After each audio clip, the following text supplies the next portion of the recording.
안녕하십니까. 반갑습니다. 에듀피디에서 국어를 강의하는 정우상입니다. 자, 오늘은 2023년 7월 15일 치러진 군무원 7급 시험에 대한 해설 강의를 진행하겠습니다. 자, 앞에서 우리는 군무원 9급도 제가 해설 강의를 했고요. 그 누구보다도 제가 빠르게 해설 강의를 지금 진행하고 있는 시기입니다. 아무래도 모든 시험에 대한 정확성, 객관성, 공정성을 우리는 항상 전제로 해서 시험을 신뢰하고 보시는 게 좋고요. 또 어느 직렬로 제한하지 않더라도 다른 직렬의 국어도 결국 보편적으로는 비슷합니다. 그래서 문제에 대한 정확한 정답을 또 이해하고 또 틀렸을 때 빨리 내 지식으로 또 역시 우리는 논리적으로도 수정하고 또 암기해 나가야 하는 과정들이 있을 겁니다. 이미 시험을 치르신 정말 매우 고생하고 인내하고 또 여러분의 목표를 위해서 투자하셨던 그 시간들이 결코 아깝지 않아야 하는 분들도 있고요. 아니면 이제 또 새로 준비하시는 분들도 있을 텐데요. 이 해설 강의를 통해서 앞으로의 방향을 보여드리고 또 예견할 수 있는 그런 시간이 되기를 기대해 보겠습니다. 자, 항상 그 목표의 중요성에 관한 이야기를 하는데요.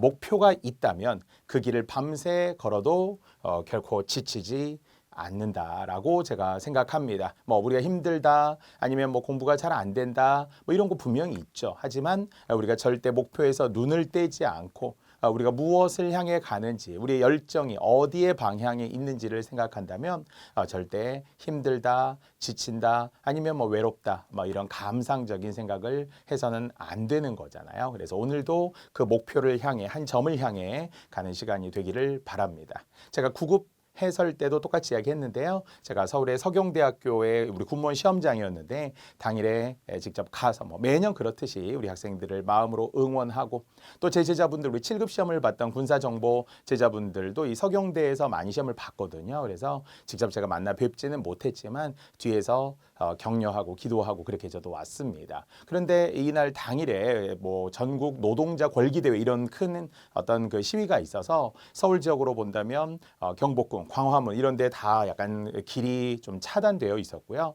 우회하도록 하다 보니까 정말 제가 다녔던 길인데도 엄청 다녔던 길 중에 가장 길이 막혔고 우리 시험 시작은 원래는 오후 2시잖아요. 14시 그리고 13시 20분까지 입실 완료인데 제가 그 전에 저는 이제 도착을 했지만 학생분들이 막 이 언덕 위에 있는 이제 학교다 보니까 막 뛰어 올라가고 막 택시들이 막 시험 시간 직전까지 올라오고 시험을 보신 제자에게도 물어봤더니 굉장히 진짜 촉박했다 이런 이야기를 하더라고요. 이런 각고의 노력 끝에 어려움 끝에 여러분들이 시험을 치르신 거고요. 물론 정말 혹시라도 지각했을까 좀 우려되는 분들이 몇 분이 있기는 한데요. 여러분 이런 시험날 당일의 변수를 고려해서 좀 빨리 시험장에 입실하시기를 바랍니다.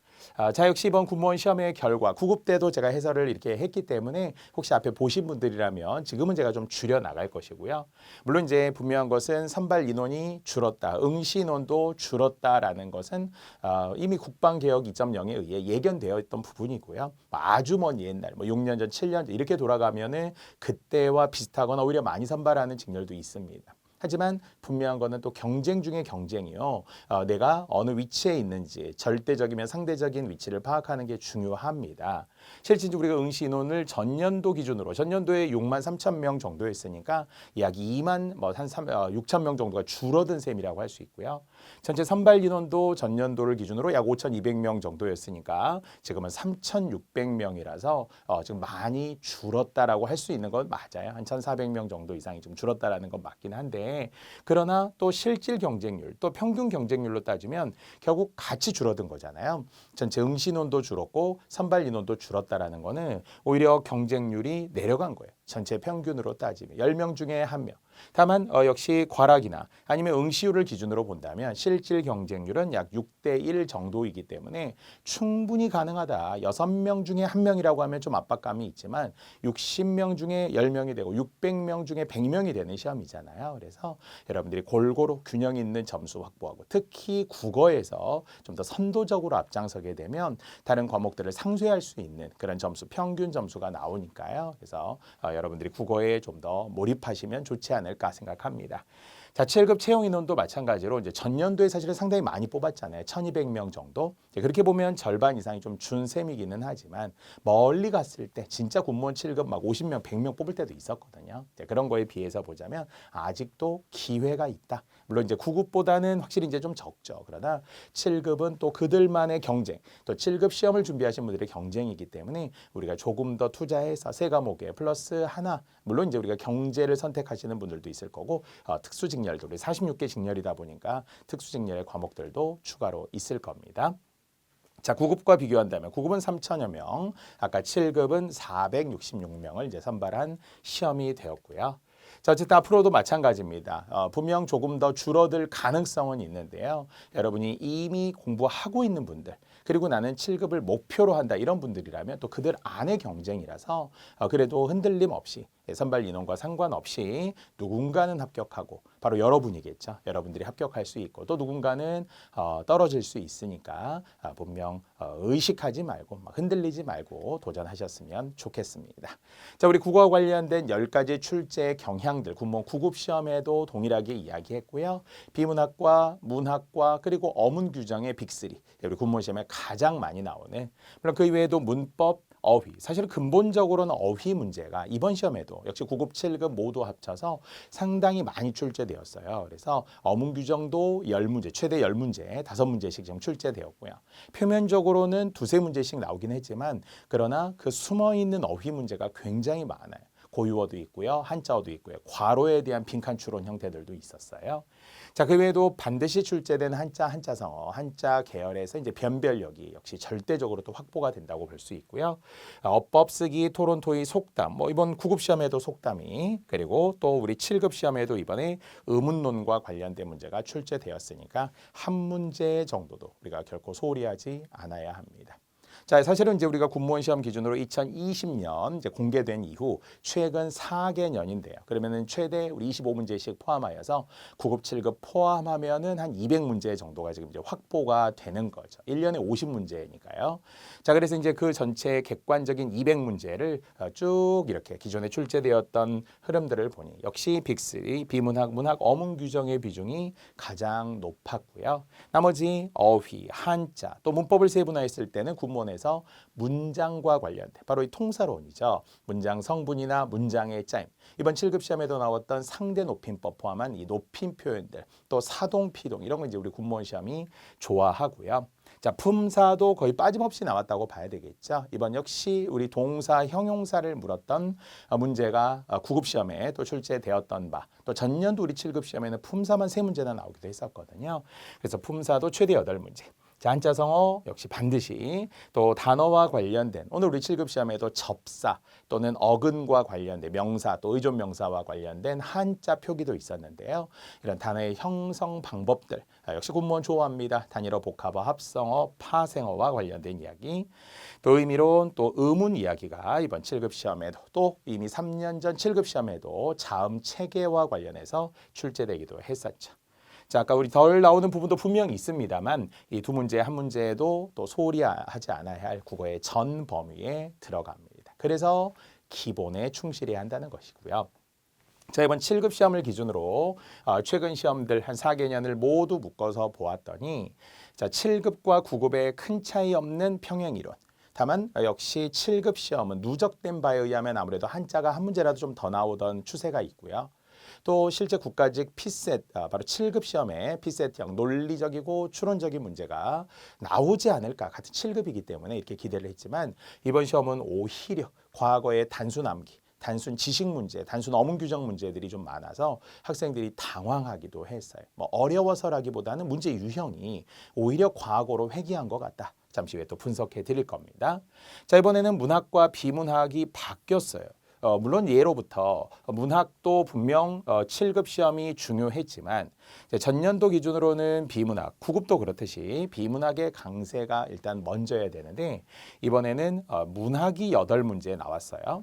물론 이제 문학 8문제 중에서도 제가 예측했던 바 전년도에는 고전 문학이 한 문제도 안 나왔기 때문에 이번에 고전 문학이 매우 중요할 것이다 이렇게 했더니 문학 8문제 중에서도 현대 문학이 4문제, 고전 문학이 4문제. 그러니까 전년도에 비해서는 정말 고전 문학이 많이 출제되었다 이렇게 할 수 있어요. 균형 있게 나오는 것이 분명 좋겠죠. 자, 그래서 이제 문학이 8문제 나왔고요. 비문학은 6문제. 뭐 중요하긴 했지만 다음 시험에는 조금 더 나올 수 있겠죠. 이제 다시 반대가 될 수 있어요. 그래서 전년도에 약간 반대 느낌으로. 그래서 물론 그 이전에도 문학은 많이 나왔네요.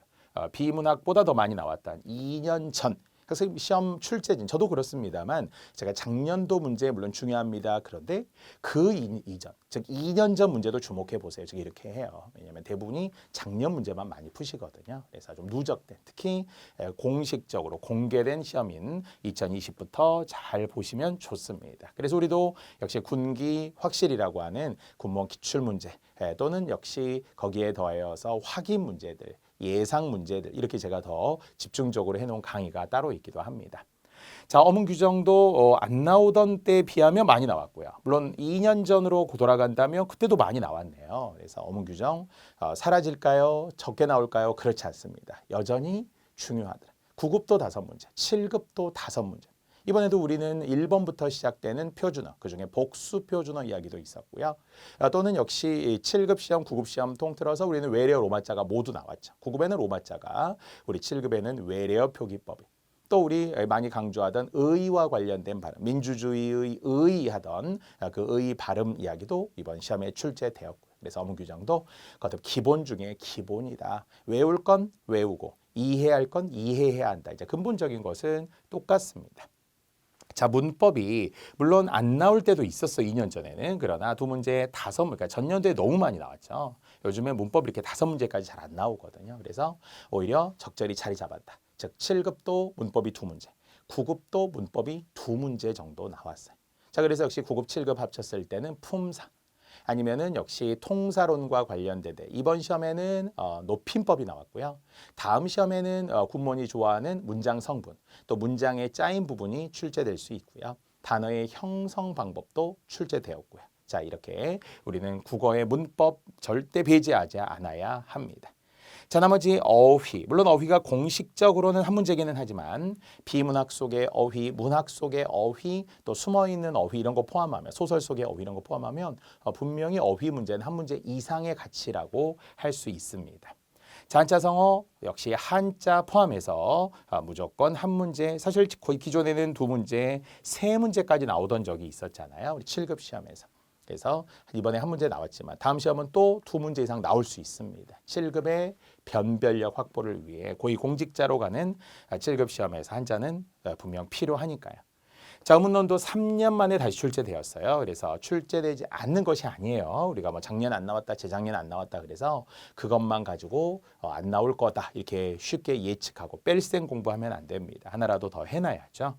자, 이번에는 쓰기와 속담은 나오지 않았어요. 속담도 예전에 2년 동안 출제되다가 전년도 그리고 올해 나오지는 않은 셈이 되겠고요. 또 군무원 특유의 이런 암기 위주의 지식들, 그래서 관용적 표현들, 아니면 속담, 아니면은 한자성어, 아니면 순화어 이런 게 이제 우리 군무원에서도 기존에 잘 나왔던 거잖아요. 그래서 이런 대비들을 하면서 분석을 하면서 다음 시험을 또 준비해 볼 수 있을 겁니다. 일관성을 가지고 일단 준비는 하되 작년 그리고 재작년 더 멀리 가자면은 2020년부터 공식적으로 공개된 시험 문제들을 보시는 게 좋겠죠.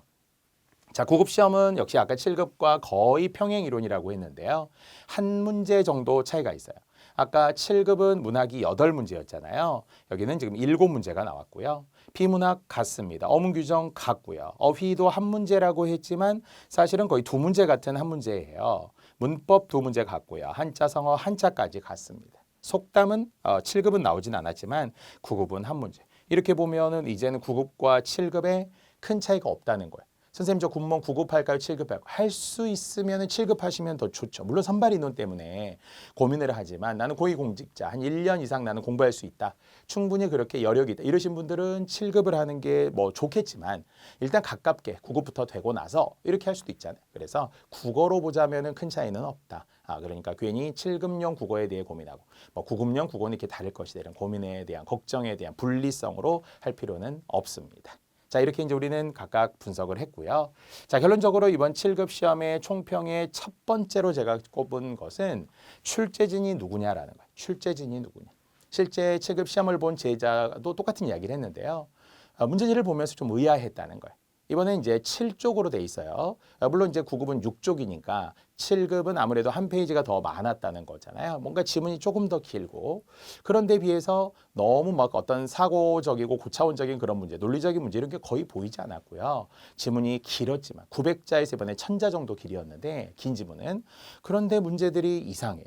오히려 막 3년 전, 4년 전, 더 심지어 5년 전 문제들로 돌아간 듯한 느낌.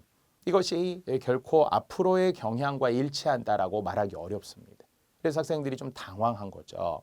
이유는 아니 내가 준비했던 뭐 비문학이 많이 나오고 논리적인 문제가 많아야 되고 이럴 것 같은데 그런 게 별로 없었어요. 공식적인 추론 문제도 나오지 않았고요. 그래서 단순한 지식조차도 어찌 보면 역설적이지만 사소한 것이 소중하다.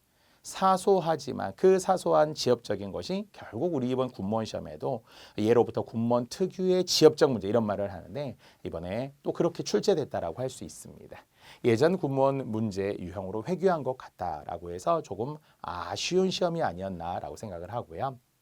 작년과 비슷한 수준으로 어려웠다. 그러니까 사실 재작년 2년 전에는 아주 쉬웠고요. 그때 이제 어문 규정 이런 게 되게 많이 나오면서 쉬웠고요. 작년에는 살짝 어려웠어요. 작년에 비해 비문학이 또 많이 나왔기 때문에 재작년에 비해서. 근데 이제 이번 시험도 약간 비슷한 정도였어요. 물론 반응은 달라요. 작년에 비문학이 많아서 어려웠고요. 이번에는 좀 뭔가 지엽적인 암기 위주의 지식이 많아서 좀 어려웠다. 단 비슷한 수준이었기 때문에 역시 작년 제가 7급 보았던 제자분들이 있는데요. 되게 잘하신 분들이에요. 작년에 84점 받았는데 올해 84점 나왔고 작년에 80점 나왔는데요. 올해 80점 나왔고요. 작년에 76점 받았는데 올해 76점 받았어요. 그러니까 거의 비슷하게 나왔더라고요. 물론 제가 아는 상위권 학생분들에게 물어봐서 그래요. 아무나 막 실급 점수 물어보자니 좀 미안하잖아요. 그래서 이제 그분들의 답에 의하면 조금 더 잘 볼 줄 알았는데 그것보다는 아쉽다. 그러나 그냥 작년하고 비슷해서 좀 선방했다. 이렇게 반응들을 보이시더라고요. 사실 9급도 앞에서 우리 9급 해설 강의할 때 했지만 진짜 열심히 했는데 60점대 나오신 분도 있어요. 물론 정말 잘하신 분들 92점 나왔더라고요. 제자분 여학생인데 92점 나오신 분도 있어요. 자, 그런데 어쨌든 7급과 9급을 비교하자니 절대적으로 비교하기는 어렵습니다만 9급보다 조금 더 어려웠다. 뭐 이런 점 평이 있고요. 그래서 직렬에 따라 다르되 최소 7, 80점대에서는 지금 형성이 돼줘야 되지 않겠는가. 정말 우리가 특수직렬은 막 5, 60점도 되더라고요. 근데 그렇게 우리가 보기는 어렵고 7, 80점대 우리가 와줘야 혹시라도 아쉬운 결과가 있어도 다시 도전할 수 있는 뭔가 원동력이 되잖아요. 나 할만하다. 나 국어 열심히 하니까 되더라. 믿고 하니까 괜찮네. 합격권에 있네. 이렇게 할 수 있죠. 그래서 그 역시 한두 문제 또 나중에 결정적인 또 영향을 미칠 수 있습니다.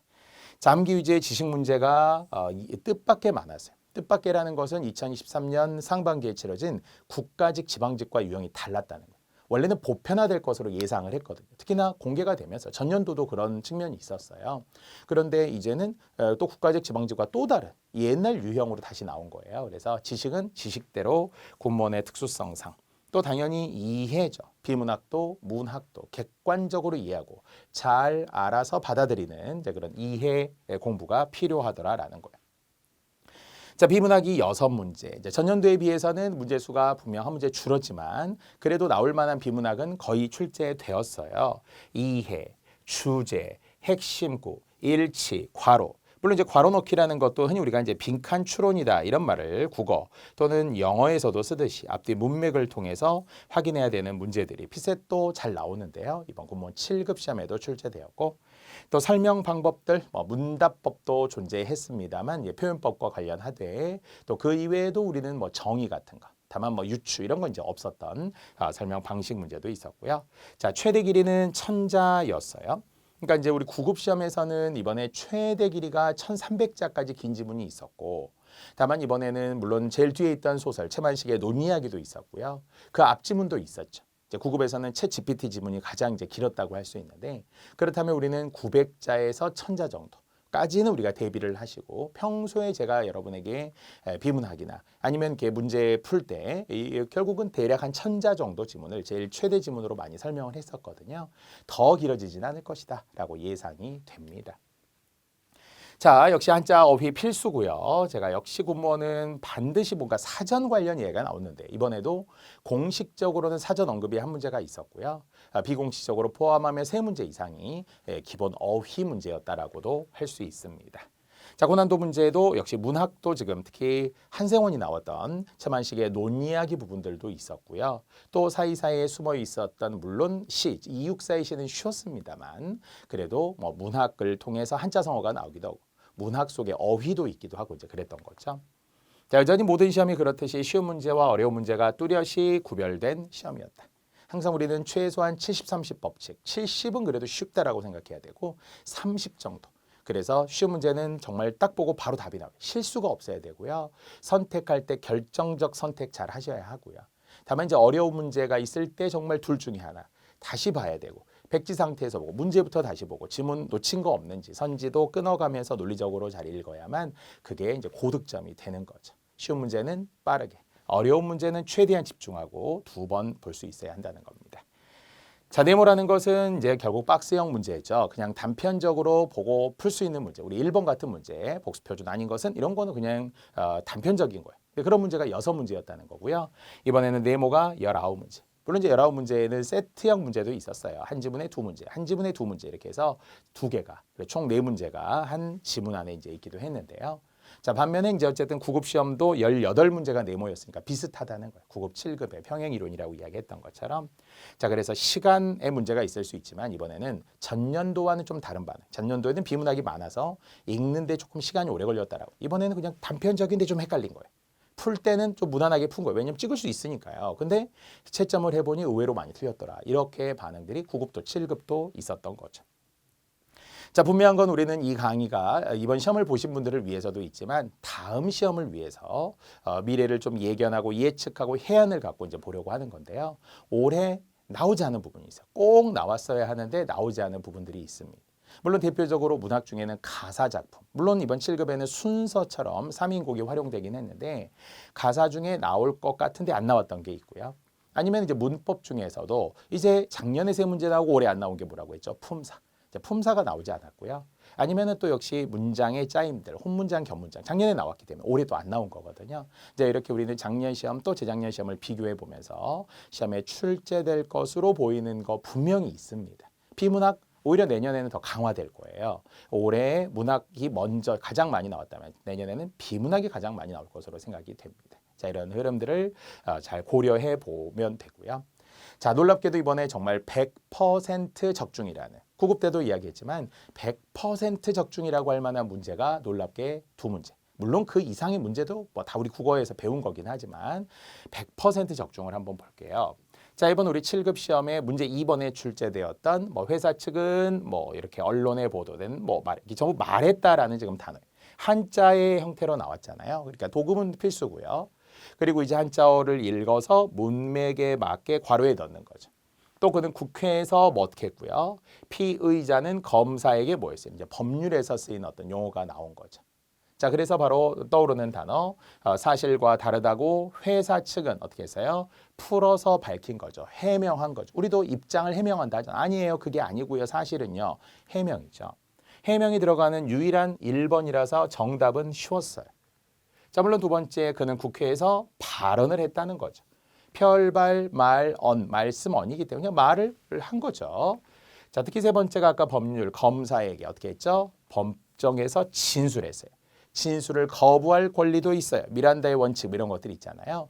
자, 그래서 결국 괄호에 들어갈 정답 1번을 한자로. 물론 이제 한글로 바꾸어도 충분히 이해가 되겠죠. 자, 그런데 이 2번 문제와 자, 우리 놀랍게 문법 특강입니다. 우리 문법 특강의 123번. 완벽한 100% 적중이네요. 심지어는 예시까지 똑같고요. 기억, 니은, 디귿의 순서까지 똑같고요. 정답은 물론 1, 2번의 위치만 바꿔놓았어요. 1, 2번의 위치만 바꿔놓았지만 한자로 바꾸면 이게 이제 우리 7급 시험의 1번 답이 되었던 거죠. 자, 이렇게 100% 똑같을 수 있나요? 물론 이제 국어 뭐 많은 선생님들이 뭐 가르친 데서 나왔다 이런 얘기 많이 하지만 우리는 문법 특강, 제가 엄청 강추하는 강의입니다. 입문자에게도 아니면 공부를 좀 하신 분들에게도. 왜냐면 이게 문법 문제도 있지만 지금처럼 이런 사이사이 어휘 문제들을 제가 많이 넣어놨거든요. 그래서 정말 반가웠던 100% 적중 문제가 있었고요. 또는 5번 문제. 자, 이번 5번에서도 한자 성어와 고유어가 활용되었던 오정희의 소음공예회라고 하는 이제 단편 소설 중 또 괄호넣기예요. 자, 그래서 지금 뭐 내용은 뒤에서 다시 설명하겠지만 결과적으로 내가 소음 공해 때문에 층간 소음 때문에 올라갔더니 휠체어를 타신 분이 휠체어 끊으라고 소리가 났던 거. 그러니까 내 입장에서는 좀 어떻게 했어요? 약간 당황하면서 미안해했겠죠. 나는 원래 좀 교양 있는 여자였거든. 실제 장애인 봉사 같은 걸 하신 분인데도 우리 집에서 위에서 나는 소리는 못 견딘 거예요. 현대인들이 그렇죠. 그리고 이중적인 마음들이 있죠. 선하기도 한데 뭔가 나의 이해관계에 부딪히게 되면 또 그 가치 판단을 잘 못할 때가 있거든요. 자, 그래서 나의 입장에서 휠체어를 보면서 우두망찰했다라는 거예요. 우두망찰. 사실은 세 개의 한자 성어와 함께 하나의 고유어예요. 이게 한자가 아니에요. 그래서 우두망찰이라는 상황 자체. 물론 이제 품사로는 부사고요. 우두망찰했다. 그러면 이제 기본형으로 이제 동사로 쓰이기는 한데, 자, 어쨌든 정신이 얼떨떨해요. 어찌할 바를 모른다. 보통 우리가 이 느낌을 약간 당황했다고 하는 거죠.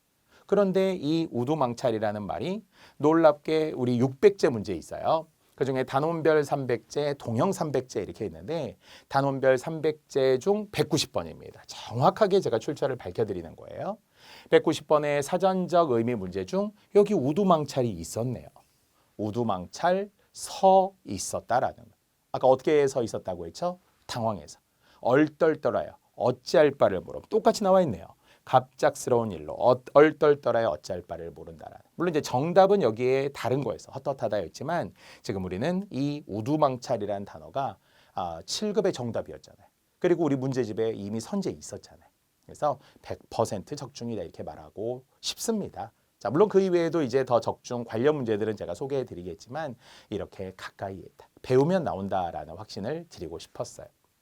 자, 또 우리 그래도 정말 스스로 공부하기 좋은 맞춤법 OX 있었잖아요. 1권 뒤에 강의 노트 뒤에 있습니다. 자, 그때 우리 7급에 이번에 5문제나 어무 규정이 나오다 보니까 적중된 게 엄청 많죠. 자, 구레나룻 바로 우리 1번의 답이잖아요.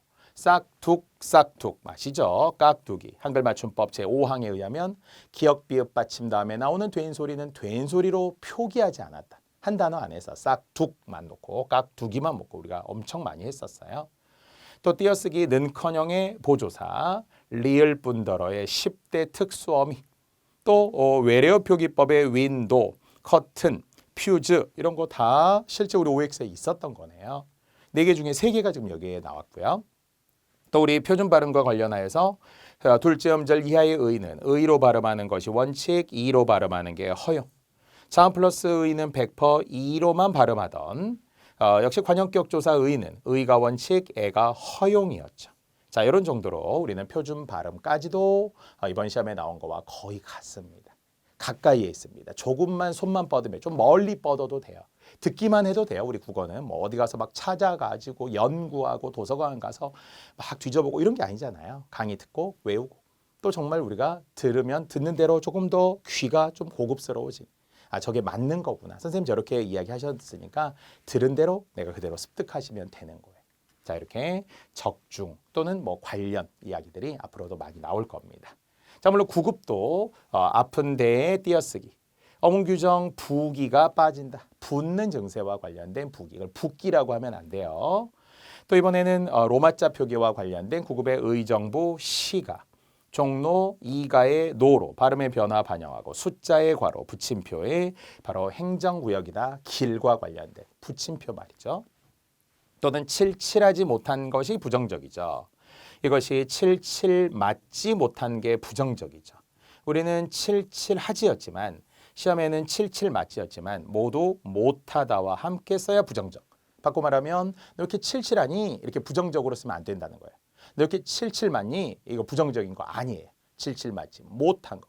칠칠하지 못한 것이 부정적이다. 물론 아무튼 지까지 포함해 이번 시험에는 하나의 부사, 아무튼도 되고 아무튼지도 되는 부사입니다. 자, 이와 같이 우리는 9급 7급에 나왔던 또 우리 OX 이야기까지 이제 제가 다 마무리를 했고요. 자, 이제 지금부터는 이번 시간 바로 고난도 문제부터 이제 1번부터 고난도 문제들을 집중해서 더 설명해 드릴 겁니다. 자, 최대 7문제. 정말 저는 이제 우리 군무원 시험으로 보면은 고난도는 한 6문제 정도가 평균이라고 생각을 하는데 이번에 우리 학생분들 아까 84점 받아서도 80점 받아서도 틀린 문제들을 여기에 주로 많이 선별해 놓았어요. 왜? 우리 학생분들 기준에서 보는 게 객관적이죠. 제가 보면서 이거 고난도 같은데 이건 선생님 생각이고요. 학생들의 의견들을 제가 좀 많이 객관적으로 수렴해 보기도 했는데요. 자, 아까 우리 설명하던 5번에 벌써 외우게 된 우두망찰. 정신이 막 얼떨떨하여 어찌할 바를 모르는 거예요. 우리 한자성어 사백에 의하면 망지소조, 막 당황한 거죠. 그래서 이 한자성어와 고유어가 섞여 있던 고난도, 우두망찰 때문에 그렇습니다. 자, 7번의 의문론인데요. 아쉬웠어요. 저는 이게 그렇게 어렵다고 생각하지 않았는데 상위권 분들도 좀 헷갈려 했더라고요. 물론 우리 기억하는 이응인데요. 첫 소리의 이응은 음가가 없고요. 마지막 종성에 쓰이는 이응은 음가가 있잖아요. 그래서 의문의 개수할 때 첫 소리 이응은 섀도우다, 그림자다, 개수에 포함하지 않았고 종성의 이응은 포함했잖아요. 자, 바로 그것만 확인해도 됐는데요. 학생들이 어려워했다고 합니다. 자, 16번의 한시의 정서를 또 한자어 간절이라고 하는 정말 우리가 간절한 소망입니다. 간절하게 기도합니다. 여러분도 합격을 간절하게 원하잖아요. 뭔가 절실한 겁니다. 뭔가 마음에 우러나는 거잖아요. 이제 이런 것들이 우리가 간절이라는 이제 한자어가 한시로. 자, 18번도 또 문학의 어휘였지만 집시라고 하는 수필 속에 들어 있었다. 이제 우리말로 많이 해석하면 방랑자, 방랑객. 또 여러분이 노래 제목으로 알고 있는 보헤미안 랩소디라고 하는 퀸 프레드 머큐리가 불렀던 바로 보헤미안이라는 말도 그럼 우리로는 약간 방랑자, 떠돌이 같은 건데요. 문맥을 통해 집시라고 하는 사실 이게 외래어거든요. 순 우리말도 아니고 고유어 한자어입니다. 한자어. 떠돌아다니는 코카서스 인종들, 유목민족들을 뜻하는 말인데 그 집시를 괄호 넣기로. 괄호 넣기에 18번도, 괄호 넣기에 16번도, 괄호 넣기에 23번도 이런 게 이번에 그 괄호에 대한 빈칸 추론 형태들이 어휘로 있었던 거예요. 자, 21번도 자연과 관련된 바로 한국 전통과 관련된 한국 전통 가옥들과 관련하여서 자연을 경영한다. 이렇게 뭔가 관리하긴 하지만 뭔가 하나가 되고 계산하고 이치를 따지고 이런 것들의 이제 핵심 구가. 자, 아까 한자어 괄호와 관련된 문제들도 역시 동일하게 출제되었고요. 또 25번에 현대소설, 제만식의 논이야기와 관련된 이해 문제, 한생원의 심리 이런 걸 이제 묻기도 했습니다. 이렇게 하나하나 제가 다 잠시 후에 살펴보도록 할 겁니다.